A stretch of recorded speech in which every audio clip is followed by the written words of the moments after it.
जय श्रीमन नारायण, जय श्री कृष्णा, राधे राधे। भक्तों, मैं आज आपको गीता प्रेस गोरखपुर के श्री भगवत गीता का 3रा अध्याय सुनाना चाहती हूँ। तो चलिए शुरुआत करते हैं। ओम श्री परमात्मने नमः। श्री कृष्ण गोविंद हरे मुरारी, हे नाथ नारायण वासुदेवा।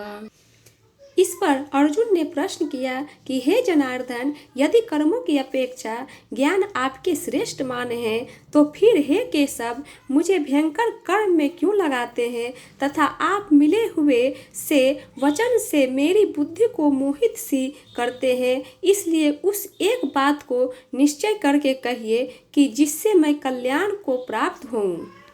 इस पर अर्जुन के पूछने पर भगवान श्री कृष्ण महाराज बोले, हे निष्पाप अर्जुन, इस लोक में 2 प्रकार की निष्ठा मेरे द्वारा पहले ही कही गई है। ज्ञानियों की ज्ञान योग से और योगियों की निष्काम कर्म योग से, परंतु किसी भी मार्ग के अनुसार कर्मों को स्वरूप से त्यागने की आवश्यकता नहीं है, क्योंकि मनुष्य न तो कर्मों के न करने से निष्कर्मता को प्राप्त होता है और न कर्मों को त्यागने मात्र से भगवत साक्षात्कार रूप सिद्धि को प्राप्त होता है, तथा सर्वथा कर्मों का स्वरूप से त्याग हो भी नहीं सकता, क्योंकि कोई भी पुरुष किसी काल में क्षण मात्र भी बिना कर्म किए नहीं रहता है। निसंदेह सभी पुरुष प्रकृति से उत्पन्न हुए गुणों द्वारा परवश हुए कर्म करते हैं। इसलिए जो मूढ़ बुद्धि पुरुष कर्मेंद्रियों को हठ से रोककर इंद्रियों को भोगों को मन से चिंतन करता रहता है, वह मिथ्याचारी अर्थात दुंभी कहा जाता है। हे अर्जुन, जो पुरुष मन से इंद्रियों को वश में करके अनासक्त हुआ कर्मेंद्रियों से कर्म योग का आचरण करता है, वह श्रेष्ठ है। इसलिए तू शास्त्र विधि से निहित किए हुए सर्वधर्म रूप कर्म को कर, क्योंकि कर्म न करने की अपेक्षा कर्म करना श्रेष्ठ है, तथा कर्म न करने से तेरा शरीर निर्वाह भी नहीं सिद्ध होगा।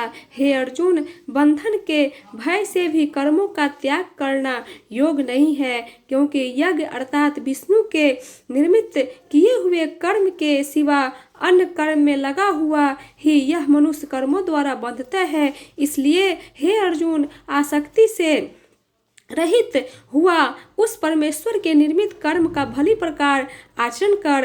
कर्म न करने से तू पाप को भी भोग प्राप्त होगा, क्योंकि प्रजापति ब्रह्मा ने कल्प के आदि में यज्ञ सहित प्रजा को रचकर कहा कि इस यज्ञ द्वारा तुम लोग वृद्धि को प्राप्त हो और यह यज्ञ तुम लोग को इच्छित कामनाओं को देने वाला होवे, तथा तुम लोग इस यज्ञ द्वारा देवताओं की उन्नति करो और वे देवता लोग तुम लोग की उन्नति करें। इस प्रकार आपस में कर्तव्य समझकर उन्नति करते हुए परम कल्याण को प्राप्त होगे, तथा यज्ञ द्वारा बढ़ाए हुए देवता लोग तुम्हारे लिए बिना मांगे ही प्रिय भोग को देवेंगे। उनके द्वारा दिए हुए भोगों को जो पुरुष इनके लिए बिना दिए ही भोगता है, वह निश्चय चोर है। कारण कि यज्ञ से शेष बचे हुए अन्न को खाने वाले श्रेष्ठ पुरुष सब पापों से छूटते हैं, और जो पापी लोग अपने शरीर पोषण के लिए ही पकाते हैं, वे तो पाप को ही खाते हैं, क्योंकि संपूर्ण प्राणी अन्न से उत्पन्न होते हैं और अन्न की उत्पत्ति वृष्टि से होती है, तथा वृष्टि यज्ञ से होती है, और वह यज्ञ कर्मों से उत्पन्न होने वाला है, तथा उस कर्म को तू वेद से उत्पन्न हुआ जान, और वेद अविनाशी परमात्मा से उत्पन्न हुआ है। इससे सर्वव्यापी परम अक्षर परमात्मा सदा ही यज्ञ में प्रतिष्ठित है। हे पार्थ, जो पुरुष इस लोक में इस प्रकार चलाए हुए सृष्टि चक्र के अनुसार नहीं बढ़ता है, अर्थात शास्त्रानुसार कर्मों को नहीं करता है, वह इंद्रियों के सुख को भोगने वाला पापायु पुरुष व्यर्थ ही जीता है।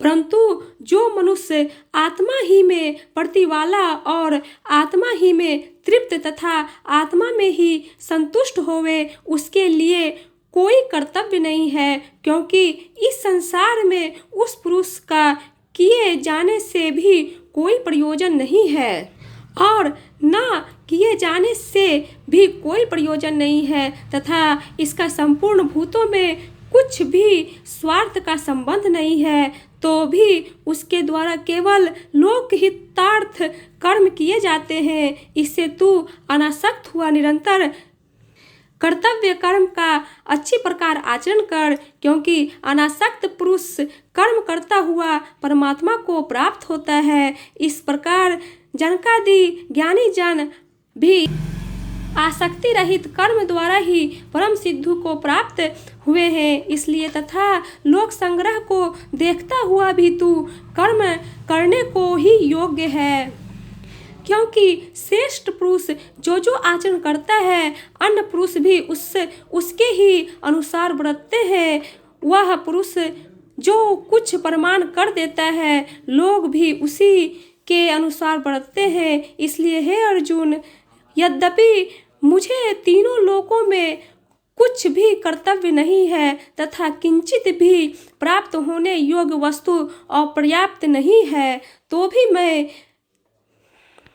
कर्म में ही वर्तता हूँ, क्योंकि यदि मैं सावधान हुआ कदाचित कर्म में न बरतूं तो हे अर्जुन, सब प्रकार से मनुष्य मेरे वर्ताव के अनुसार बरतते हैं, अर्थात बरतने लग जाए, तथा यदि मैं कर्म ना करूं तो ये सब लोग भ्रष्ट हो जाएं और मैं वर्ण संकर का करने वाला हूँ तथा इस सारी प्रजा का हनन करूं, अर्थात मारने वाला बनूं। इसलिए हे भारत, कर्म में आसक्त हुए अज्ञानी जन जैसे कर्म करते हैं, वैसे ही अनासक्त हुआ विद्वान भी लोक शिक्षा को चाहता हुआ कर्म करे। ज्ञानी पुरुष को चाहिए कि कर्मों में आसक्ति वाले अज्ञानियों की बुद्धि भ्रम अर्थात कर्मों में अश्रद्धा उत्पन्न न करे, किंतु स्वयं परमात्मा के स्वरूप में स्थित हुआ और सब कर्मों को अच्छी प्रकार करता हुआ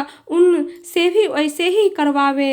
हे अर्जुन, वास्तव में संपूर्ण कर्म प्रकृति के गुणों द्वारा किए हुए हैं, तो भी अहंकार से मोहित हुए अंतःकरण वाला पुरुष मैं करता हूँ ऐसा मान लेता है। परंतु हे महाबाहो, गुण विभाग और कर्म विभाग के तत्व को जानने वाला ज्ञानी पुरुष संपूर्ण गुणों में वर्तते हैं, इस ऐसे मानकर नहीं आसक्त होता है, और प्रकृति के गुणों से मोहित हुए पुरुष गुण और कर्मों में आसक्त होते हैं। उन अच्छी प्रकार ना समझने वाले मूर्खों को अच्छी प्रकार जानने वाला ज्ञानी पुरुष जरायमान ना करे। इसलिए हे अर्जुन, तू ध्यान निष्ठा चित्त से संपूर्ण कर्मों को मुझमें समर्पण करके आशा रहित और ममता रहित होकर संताप रहित हुआ और युद्ध कर। हे अर्जुन,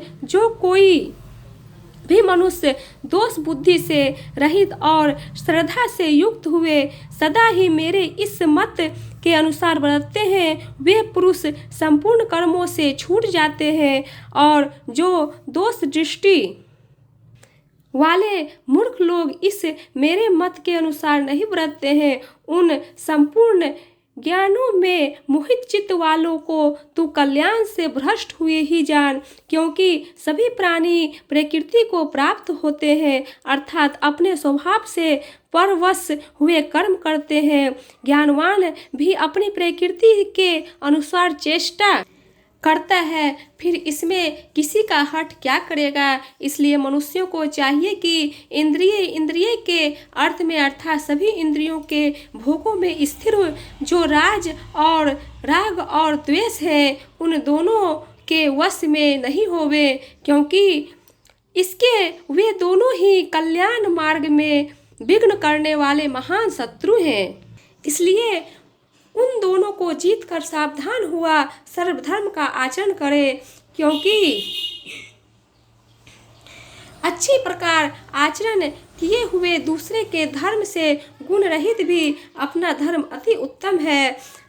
अपने धर्म में मरना भी कल्याणकारक है और दूसरे का धर्म भय को देने वाला है। इस पर अर्जुन ने पूछा कि हे कृष्ण, फिर यह पुरुष बलात् लगाए हुए सदृश ना चाहता हुआ भी किससे प्रेरा हुआ पाप का आचरण करता है? इस प्रकार अर्जुन के पूछने पर श्री कृष्ण महाराज बोले, हे अर्जुन, रजो गुण से उत्पन्न हुआ यह काम ही क्रोध है। यह ही महा आसन अर्थात अग्नि के सदृश भोगों से न तृप्त होने वाला और बड़ा पापी है। इस विषय में इसको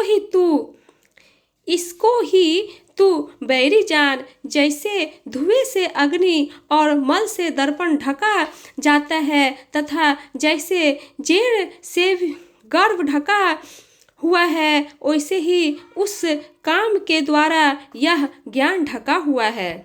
और हे अर्जुन, इस अग्नि सदृश न पूर्ण होने वाले काम रूप ज्ञानियों के नित्य वैरी से ज्ञान ढका हुआ है। इंद्रियां, मन और बुद्धि इस काम के वास स्थान कहे जाते हैं और यह काम इन मन, बुद्धि और इंद्रियों द्वारा ही ज्ञान को आच्छादित करके इस जीवात्मा को मोहित करता है। इसलिए हे अर्जुन, तू पहले इंद्रियों को वश में करके ज्ञान और विज्ञान के नाश करने